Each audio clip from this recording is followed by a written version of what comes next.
कल 13 तारीख से लेकर 25 तारीख तक डॉक्टर भीमराव अंबेडकर जिससे कार्यक्रम आए हैं, एक बार मैं उनकी जानकारी दे रहा हूँ, आप ध्यान से सुनेंगे और आपके पास यदि बुकलेट आपको दी है तो आप उसको लिखना चाहिए। जितने भी स्थानों पर डॉक्टर भीमराव अंबेडकर जी की प्रतिमा लगी हुई है,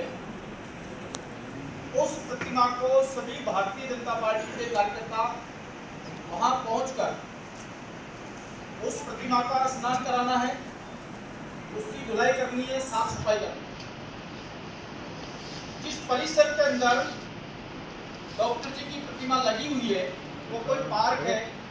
या कोई बंद स्थान है, लगातार जुड़ाव बढ़े और जो भ्रांतियां वो दूर हो, उसको लेकर किस तरह से अभियान रहने वाला है और क्या क्या कार्यक्रम इसमें प्रमुख रहने वाला है। मीटिंग पिछले कई दिनों से चल रही है और आज जयपुर शहर की मीटिंग थी। कल जो मीटिंग हुई थी वो राजस्थान प्रदेश की मीटिंग थी। पिछले कुछ समय से देश के अंदर एक माहौल बनाया जा रहा है कि भारतीय जनता पार्टी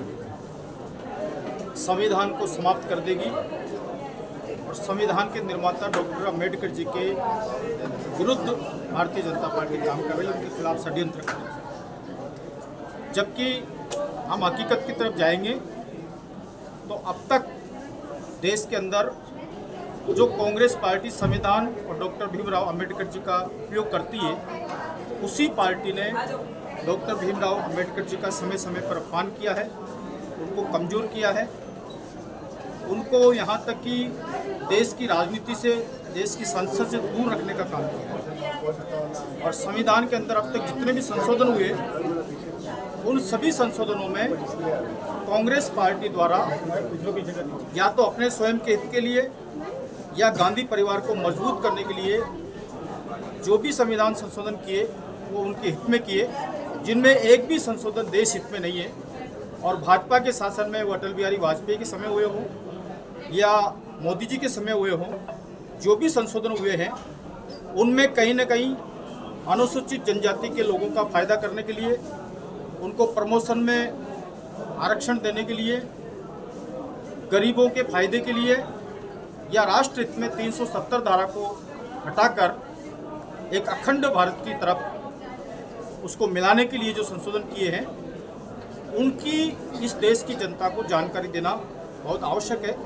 और इसलिए भारतीय जनता पार्टी ने 13 तारीख से लेकर 25 तारीख तक पूरे देश भर के अंदर डॉक्टर भीमराव अंबेडकर जन्म जयंती के अवसर पर सम्मान अभियान का कार्यक्रम प्रारंभ किया है,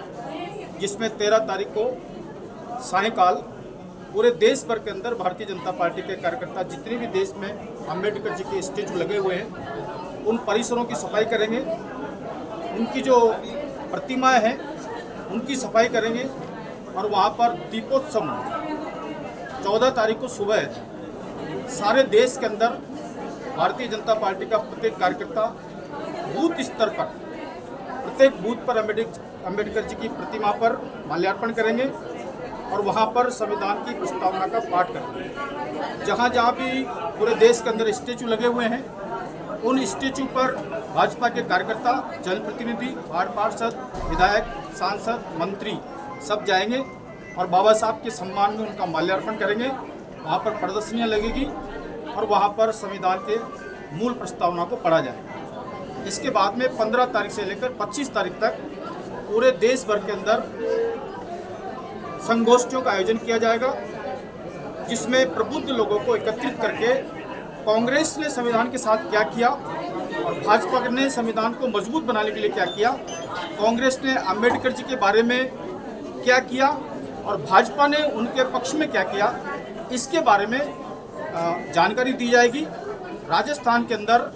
हालांकि हमको जिला केंद्र पर कार्यक्रम मिले हैं, लेकिन जैसी मेरे पास जानकारी है लगभग 250 स्थानों पर नगर पालिका केंद्र से लेकर ऊपर तक 250 स्थानों की मेरे पास सूचना आ गई है। वहाँ पर 15 से 25 तारीख तक गोष्ठियाँ होगी और उसकी तैयारियों में इस प्रकार की बैठकें चल रही हैं। जयपुर शहर में क्या प्रमुख कार्यक्रम क्या रहेगा, किस तरह से? एक मिनट देखिए कार्यक्रम तो वही रहेंगे। भारत रत्न डॉक्टर भीमराव अंबेडकर जी की जयंती को लेकर जयपुर में कार्यक्रम तो वही रहेंगे जो सारे हमारे आदरणीय प्रदेश उपाध्यक्ष जी जो पूरे राजस्थान प्रदेश का जन्म जयंती कार्यक्रम को देख रहे हैं उन्हें बताया है कि डॉक्टर साहब की जो प्रतिमा है कल उन सबके वहाँ स्वच्छता अभियान चलेगा, शाम को दीपोत्सव होगा, अगले दिन वहाँ पर माल्यार्पण होगा, संविधान की जो प्रति दी गई है इसके बारे में पढ़ा जाएगा और फिर बाद में संगोष्ठियाँ होंगी। देखिए सीधी सी बात यह है कि डॉक्टर भीमराव अंबेडकर साहब ये चाहते थे कि भारत के अंदर जातिगत रूप से जो भेदभाव हो वो खत्म हो, एक समरसता युक्त समतामूलक समाज का निर्माण हो और उसी के आधार पर हमारी भारतीय जनता पार्टी की देश की सरकार काम कर रही है। सबका साथ, सबका विकास और सबका विश्वास, और उसी के आधार पर हमारी नीतियाँ बनती हैं। देश में किसी भी नीति में किसी भी तरीके से किसी भी तरह का जातिगत भेदभाव नहीं किया जाता है और सबको समान रूप से अवसर मिलते हैं। और इसी बात के साथ में जो कांग्रेस पार्टी जरा दुष्प्रचार किया जाता है वो दुष्प्रचार का मुकाबला करने के लिए और जनता को जागरूक करने के लिए इस तरह के अभियान चलाए जाते हैं। ठीक है।